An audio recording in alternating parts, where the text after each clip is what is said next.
I think it's evident by the amount of people in this room and just by being in the Boston community just how much of an impact Soup2Nuts had over the years. We kind of saw where it started by talking to Tom Snyder back in March, and now we get to talk about a little bit more about that cool studio, and we have some Soup2Nuts people here today.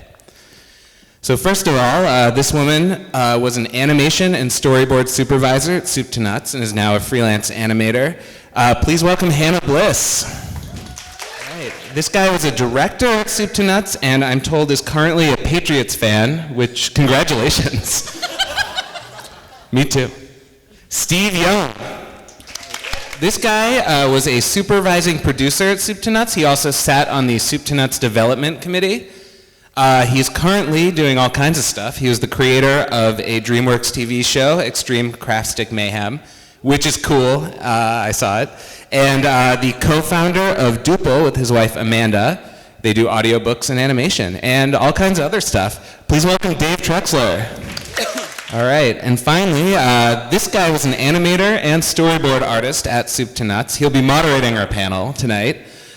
He also told me that each one of these people was his boss at one point or another. I also went to college with him, so you can talk to me later if you want embarrassing stories. And he's currently a freelance animator. Please welcome Alex Berry. This is many more people than I expected to be here, so I'm going to try not to panic. My name is Alex Berry. I started at Soup2Nuts technically in 2007. When I was an intern, which I think the same time you started, right. And you didn't hire me, but when I showed up, you were my boss. And it was fun. It was a lot of fun. We got to work on a project for the Coolidge Corner Theater, which I'm sure many of you have been to. I don't think they show our project anymore, but it was a lot of fun working on it. I still watch it. Good. I'm glad. And I graduated college, came back, and lived at my parents' house for a long time, which probably some of you have also been through that. And then started at Soup2Nuts as an animator sometime in 2010, I think. So why don't each of you talk about, first off, what your background was? Was it animation, something else, and how it was you ended up at Soup2Nuts? Hi, I hired Alex Berry. That's true. So my beginnings were, I went to college at SCAD. I don't know if any of you are SCADies. Yeah, oh, that's right. That's you. And I had an internship at Cartoon Network in my junior year, but it wasn't like the cool Cartoon Network. It was the Adult Swim Cartoon Network. Where, I'm sorry. I realize that it's cool. I know that, but like, I wanted to work on like cutesy little animations, and it was like Santa barfing and boner animation, which is like different. And I did that, got a job working on Adult Swim and lived in the Atlanta area where I worked on exclusively Adult Swim content, which is Santa puking boner animation. Nothing you could, reasonably show your mother. And then I went to the commercial side of those things and I was doing a lot of commercials, traditional animation. And then I was like, oh man, I gotta get out of Atlanta. So I went to visit some of my friends who were already at Soup2Nuts, and I've been hearing all about Soup2Nuts while I was there.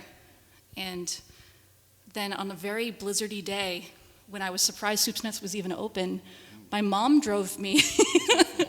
Yeah, well, my family's from this area, so it was sort of like I was going home for Christmas, and I might as well check out the Boston animation scene.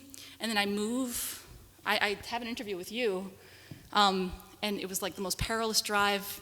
If any of you have been the exit to Watertown and Newton off of the Mass Pike, imagine that during a blizzard and with like terrible tires and everybody crashing on either side. I'm like, oh, this job better be worth it.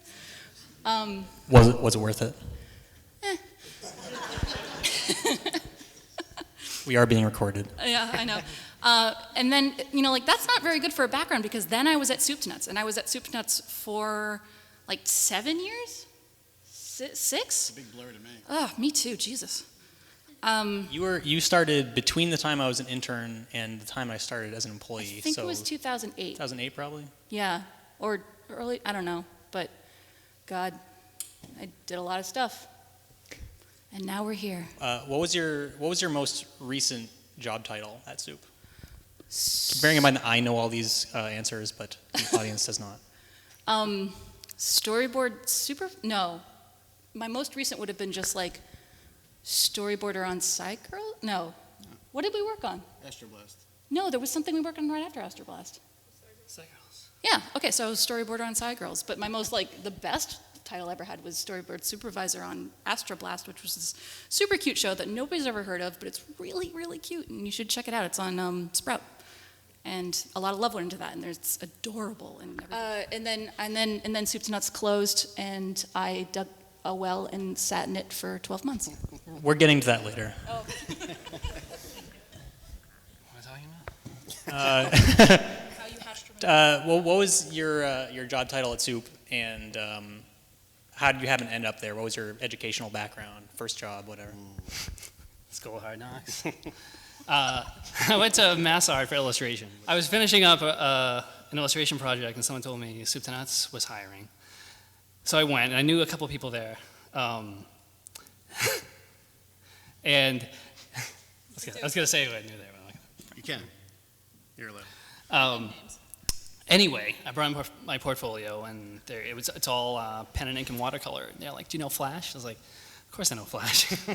You kidding me? And I'm like, "Okay, here's the test." No Flash. So I went home, got Flash, got a tablet, did the thing. It probably took me 20 hours or something. Like, how long did it take you to do that? It's like 8 hours. and they're like, "Beautiful, you're hired." And You see, the hiring process was really... so that was for background. Always lie to your potential employers. For background artist, and then it became the thumbnailer, which is a term nobody uses for anything, but it's storyboards. So I was a storyboard artist because the thumbnailer left to do something else, which will probably come up later, and then I did that for a while, and then the director was like, "I have my own thing going on right now. I need to work on that. Who's dumb enough to do 2 jobs?" And then this guy and him said, "Look at that guy. Steve's I bet dumb enough to do it, I know it. we'll have him be the director of the thumbnail." And then I did that for 6 years. It was more than thumbnails, it was directing. Yeah. That's what I'm saying. It was 2 different things, which were previously 2 different jobs. And they're like, Oh yeah, we combined it. just yeah. pay that guy for 1 job and have him do everything. But your title's director, you're not thumbnailer. Yeah, that's right. Yeah, okay. Okay. And what are you working on now, Steve? Right now, I am heavily invested in Monday night's game against the Bills. What? I think I have my own. Oh. Excuse me. Big boss gets his own microphone. What's my... Same question? How did you describe what your duties were, I guess? Yeah. And how did you happen to end up at Soup? What was your background to end up being the head of an animation studio? Yeah. What was the first question? What did you study? I studied animation, which is some people don't know that. I knew and that. then I interned at MTV in New York in their heyday, which was like Beavis and Butthead and Dari and stuff, and it was very exciting. But when I got there, I realized that I was not as good as everyone that worked there. Oh, stop it. That's true. So I was like, "Oh shit, what do I do?" Oh, sorry. I was like, "Oh shit, what do I do?" And Wait. so Celebrity Deathmatch. I did some design on that. Yeah, he actually built Really? the Splash I didn't puppet. build it, I drew it. Oh. Yeah, I did Marv Oh, that's- Albert's, Howard Stern. That's not as good. Yeah. Sorry. So I interned at MTV, and when I got there, I knew that I wasn't good enough to get a full-time job there as an animator. So I learned production, and then I did that for, I don't know, 10 years before I went to Soup, I guess.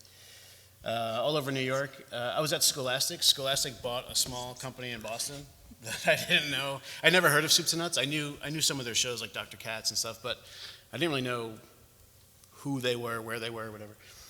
So I was duped into moving up to Cambridge, and I worked at Soup2Nuts at the old Soup2Nuts, which was Coolidge Hill Road. Were you guys there for that? Mm-mm. No. Anyone? My dad was. Your dad worked at Soup2Nuts? Cool. He worked at Tom Snyder.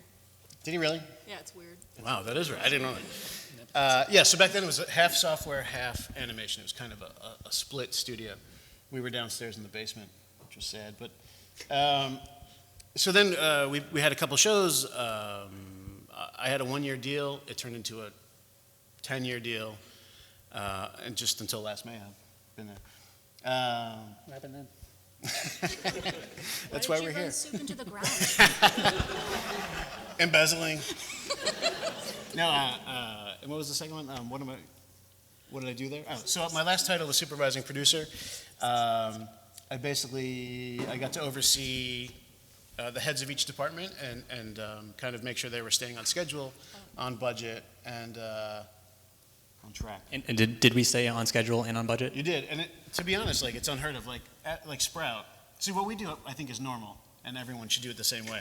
And I think you might have experienced this since then at other places. Yeah. But so Not everyone is organized. when we make a schedule and we set out to accomplish that, we do it, you know. And I thought that was normal, but it's not.